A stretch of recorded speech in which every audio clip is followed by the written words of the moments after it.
ஓம் சாந்தி. இன்றைய முரளி 17/6/2025. பாப்தாதா, மதுபன். இனிய குழந்தைகளே, உங்களுக்கு நன்மை செய்து கொள்ள வேண்டும் என்றால் ஒவ்வொரு விதத்திலும் பத்தியம் வையுங்கள். இனிய குழந்தைகளே, உங்களுக்கு நன்மை செய்து கொள்ள வேண்டும் என்றால் ஒவ்வொரு விதத்திலும் பத்தியம் வையுங்கள். மலராக மாற வேண்டுமென்றால் பவித்திர கரத்தின் சுத்த உணவை சாப்பிடுங்கள். கேள்வி: குழந்தைகள், நீங்கள் இப்போது இங்கே என்ன பயிற்சி செய்கிறீர்கள்? அது 21 பிறவிகளுக்கு தொடரும். பதில்: உடலும் மனமும் சதா ஆரோக்கியமாக இருப்பதற்கு நீங்கள் இங்கிருந்தே பயிற்சி செய்கிறீர்கள். நீங்கள் ததிச்சி ரிஷியைப் போல யாக சேவைக்கு எலும்புகளை கொடுக்க வேண்டும் எனினும் அடியோகத்தின் விஷயம் இல்லை. உங்கள் சரீரத்தை பலவீனமாக்கக்கூடாது.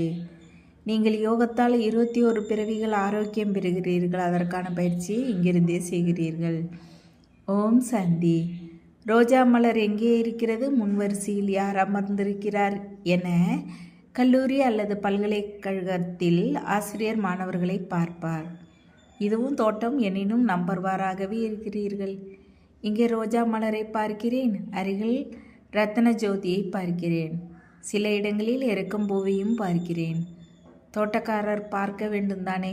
வந்து இந்த முள்காட்டை அடித்து மலர் செடிகளை நட்டு வையுங்கள் என்று அந்த தோட்டக்காரரையே அழைக்கிறார்கள். முட்கள் எப்படி பூச்செடிகளாக நடப்படுகின்றன என்பது குழந்தைகள் உங்களுக்கு நடைமுறையில் தெரியும். உங்களிலும் வெகு சிலரே இந்த விஷயங்களை பற்றி சிந்தனை செய்கிறார்கள். அவர் தோட்டக்காரராகவும் இருக்கிறார், படகோட்டியாகவும் இருக்கிறார். அவர் அனைவரையும் அழைத்து செல்வது குழந்தைகள் உங்களுக்கு தெரியும். மலர்களை பார்த்து தந்தையும் மகிழ்ச்சி அடைகிறார். நான் முள்ளிலிருந்து மலராகிறேன் என்பதை ஒவ்வொருவரும் உணர்கிறார்கள். ஞானம் எவ்வளவு உயர்வாக இருப்பதை பாருங்கள். இதை புரிந்து கொள்ளவும் மிக பெரிய புத்தி தேவை. இங்கு இருப்பவர்கள் எல்லோரும் கலியுக நரகவாசிகள். நீங்கள் சொர்க்கவாசிகளாக மாறிக்கொண்டு இருக்கிறீர்கள். சந்நியாசிகள் வீடு வாசலை விட்டு ஓடுகிறார்கள். நீங்கள் ஓடக்கூடாது. சில வீடுகளில் ஒரு முள் இருந்தால் ஒரு மலர் இருக்கிறது. பாபா, மகனுக்கு திருமணம் செய்து வைக்கலாமா என்று ஒருவர் தந்தையை கேட்கிறார். நன்றாக செய்து வையுங்கள், வீட்டில் வைத்து பராமரியுங்கள் என்று தந்தை சொல்வார். கேட்பதால் அவரிடம் தைரியமில்லை என்பதை புரிந்து கொள்ளலாம். அதனால் தந்தையும் செய்து வையுங்கள் என்று சொல்கிறார். நான் நோயாளியாக இருக்கிறேன், மருமகள் வந்தால் அவள் கையால் சாப்பிட வேண்டி இருக்கும் என்று சொல்கிறார். சரி, சாப்பிடுங்கள் என்று தந்தை சொல்கிறார். கூடாது என்று சொல்வேனா என்ன? சூழ்நிலை அப்படி இருந்தால் சாப்பிடத்தான் வேண்டும். ஏனென்றால் மோகமும் இருக்கிறது தானே. வீட்டிற்கு மருமகள் வந்தால் அதை பற்றி கேட்காதீர்கள். தேவி வந்ததைப் போல மகிழ்ச்சி அடைகிறார்கள். இப்போது இது புரிந்து கொள்ளும் விஷயம். நாம் மலராக மாற வேண்டும் என்றால் பவித்திர கைகளால் சாப்பிட வேண்டும். அதற்கு உரிய ஏற்பாடுகளை செய்ய வேண்டும். இதில் எதையும் கேட்க வேண்டிய அவசியம் இல்லை. நீங்கள் தேவி தேவர் ஆவதால் இதில் பத்தியம் வைக்க வேண்டும். எந்த அளவு அதிக பத்தியம் வைப்பீர்களோ அந்த அளவு உங்களுக்கு நன்மை ஏற்படும். அதிக பத்தியம் வைப்பதற்கு கொஞ்சம் முயற்சியும் செய்ய வேண்டும். வழியில் பசிக்கும் என்றால் கையோடு உணவு எடுத்து செல்ல வேண்டும். ஏதாவது சிரமம் ஏற்பட்டால் வேறு வழி இல்லாத போது ரயில் நிலையத்தில் 2 ரொட்டி வாங்கி சாப்பிடலாம். தந்தையை மட்டும் நினைவு செய்ய வேண்டும். இதைத்தான் யோக பலம் என்று சொல்கிறார்கள்.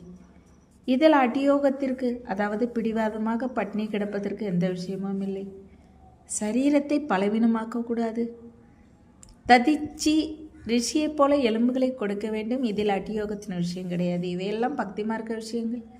சரீரத்தை முற்றிலும் ஆரோக்கியமாக வைக்க வேண்டும். யோகத்தின் மூலமாக 21 பிறவிகளுக்கு ஆரோக்கியம் பெற வேண்டும். இந்த பயிற்சி இங்கேயே செய்ய வேண்டும். இதில் கேட்பதற்கு அவசியம் இருப்பதில்லை என்று தந்தை புரிய வைக்கிறார். ஏதாவது பெரிய விஷயமாக இருந்தால், அதில் உங்களுக்கு குழப்பம் இருந்தால் நீங்கள் கேட்கலாம். சின்ன சின்ன விஷயங்களை தந்தையிடம் கேட்பதால் எவ்வளவு நேரம் போகிறது? பெரிய மனிதர்கள் மிக குறைவாக பேசுவார்கள். சிவபாபாவை சத்கதி வள்ளல் என்று சொல்கிறார்கள்.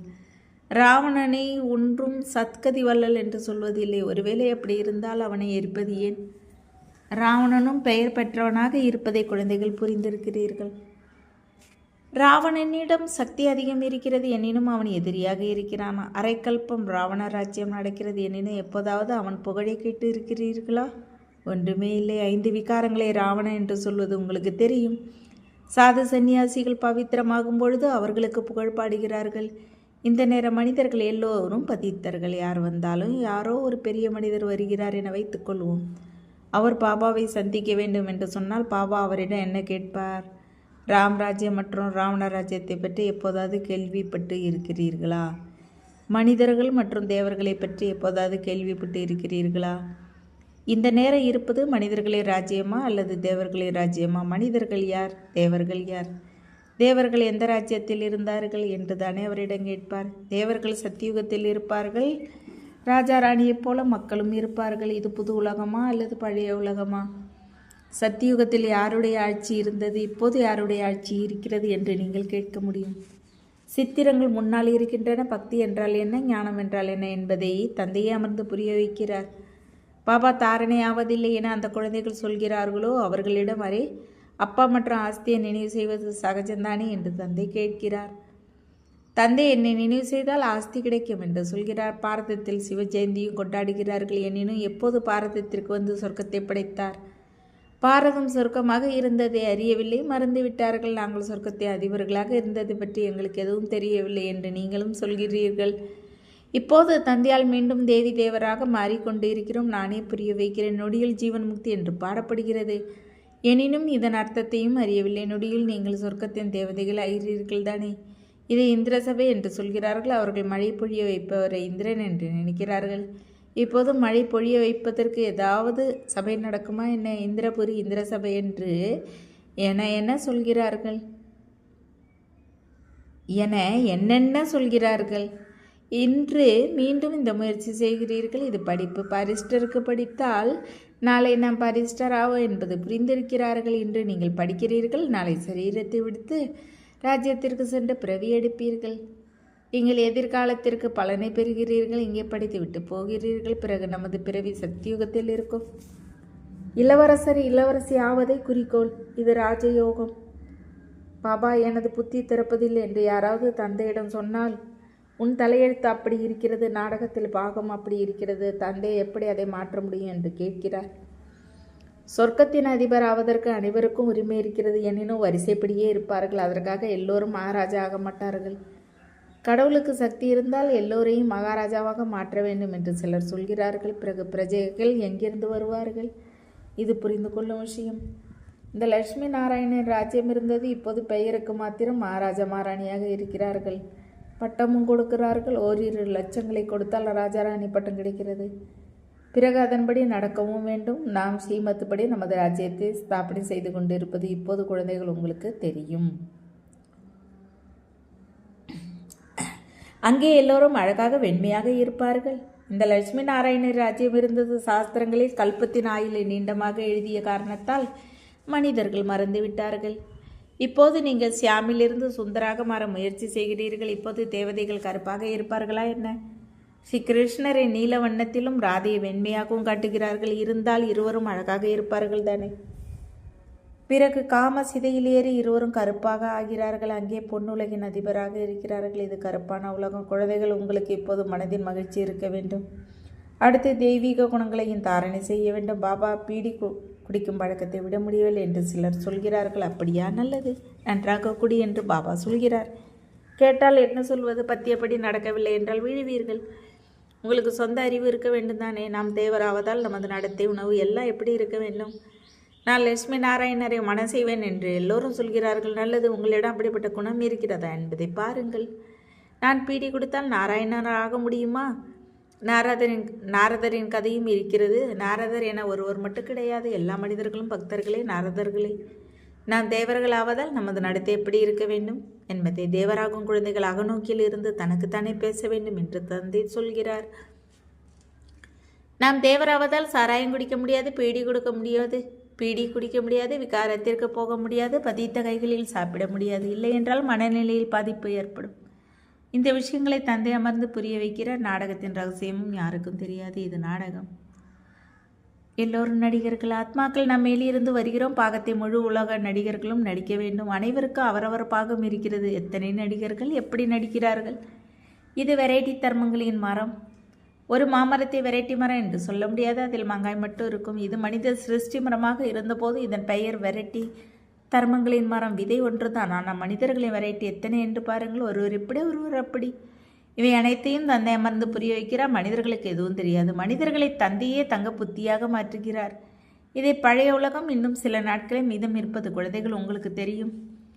கல்பம் முன்னர் போலவே நாற்று நடப்படுகிறது. நல்ல பிரஜைகளின் சாதாரண பிரஜைகளின் நாற்றுகளும் நடப்படுகின்றன. இங்கேயே ராஜ்யம் ஸ்தாபிக்கப்படுகிறது.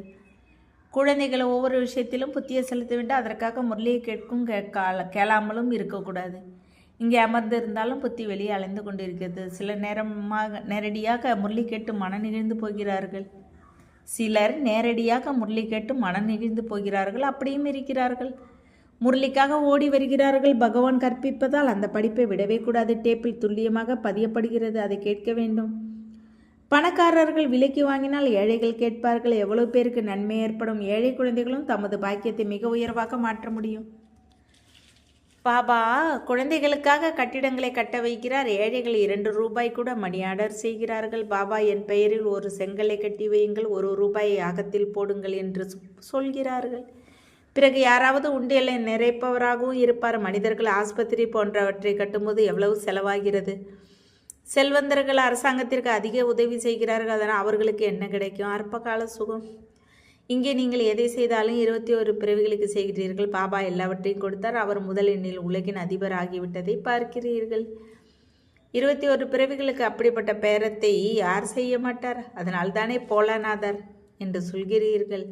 அது தற்போதைய விஷயந்தான். எவ்வளோ அப்பாவியாக இருக்கிறார். என்ன செய்ய வேண்டுமோ செய்யுங்கள் என்று சொல்கிறார்.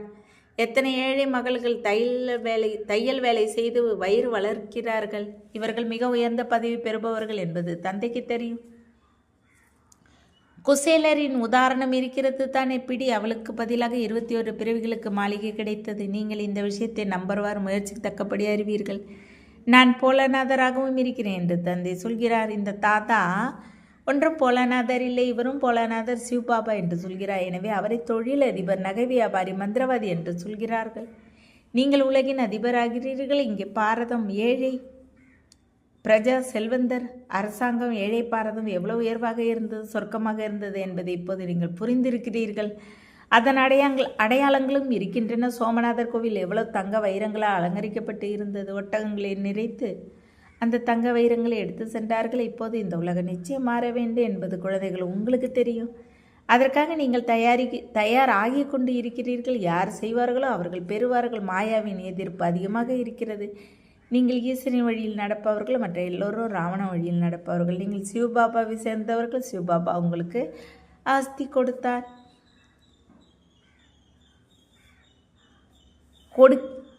சிவபாபா உங்களுக்கு ஆஸ்தி கொடுக்கிறார். தந்தையை தவிர வேற எந்த விஷயமும் புத்தியில் வரக்கூடாது. நல்லது இனிமையான காணாமல் போய் கண்டெடுக்கப்பட்ட செல்ல குழந்தைகளுக்கு தாய் தந்தை பாப்தாதாவின் அன்பு நினைவுகள் மற்றும் குட் மார்னிங். ஆன்மீக குழந்தைகளுக்கு ஆன்மீக தந்தை நமஸ்தே. ஆன்மீக தந்தைக்கு ஆன்மீக குழந்தைகளே அன்பு நினைவுகள் மற்றும் நமஸ்தே. தாரணைக்கான முக்கிய சாரம் 1. எப்போது நாம் தேவதை ஆகிறோமோ அப்போது நமது நடத்தை எப்படி இருக்க வேண்டும், எந்த அசுத்த உணவு பானங்களும் இருக்கக்கூடாது என்பதை அகநோக்கில் இருந்து தனக்கு தானே பேச வேண்டும். 2. உங்கள் எதிர்காலம் 21 பிறவிகளுக்கு உயர்ந்ததாக மாற்ற குசேலரை போல இருப்பதையெல்லாம் போலநாதர் தந்தையிடம் அர்ப்பணியுங்கள். படிப்பிற்கு எந்த சாக்குப்போக்கும் சொல்லாதீர்கள். வரதானம். ஆதி அனாதி சொரூப நினைவால் உங்கள் உண்மையான சுய தர்மத்தை கடைபிடிக்கும். பவித்ர யோகி ஆகுக. பிராமணர்களின் உண்மையான சுய தர்மம் பவித்திரம். அப்பவித்திரம் பவத்தர்மம், பரதர்மம். பவித்திரத்தை கடைபிடிப்பது கடினம் என்று மனிதர்கள் நினைக்கிறார்கள். அது குழந்தைகள் உங்களுக்கு மிக எளிதாக இருக்கிறது. ஏனென்றால் நமது உண்மையான ஆத்மஸ்வரூபம் சதா பவித்திரமானது என்பது நினைவிற்கு வந்திருக்கிறது. அநாதி ஸ்வரூபம் பவித்ர ஆத்மா, ஆதி ஸ்வரூபம் பவித்ர தேவதா. இப்போது கடைசி பிறவியிலும் பவித்திர பிராமண வாழ்க்கை இருக்கிறது. எனவே பவித்திரமே பிராமண வாழ்வின் பர்சனாலிட்டி. யார் பவித்திரமாக இருப்பாரோ அவரே யோகி. ஸ்லோகன். சகஜ யோகி என்று சொல்லிக்கொண்டு கவனக்குறைவாக இருக்காதீர்கள். சக்தி ஸ்வரூபமாக்குங்கள். அவ்வியக்த செய்கை. ஆன்மீக ஸ்திதியில் இருக்கும் பயிற்சி செய்யுங்கள். அகநோக்கில் இருங்கள். அகநோக்கில் இருப்பவர் சதா சுகமாக இருப்பார் என்று சொல்லப்படுகிறது. அவர்களை எந்த புற கவர்ச்சி செய்ய முடியாது. ஒருபோதும் தன் மன வழியோ பிறர் வழியோ கவர்ச்சி செய்ய முடியாது. அகநோக்கில் இருப்பவர் சதா சுகமாக இருப்பார். சுகவல்லலின் குழந்தைகள் மாஸ்டர் சுகவல்லலாக இருப்பார். புறநோக்கிலிருந்து விடுபட்டு இருப்பார். ஓம் சாந்தி. தேங்க்ஸ் பாப்பா.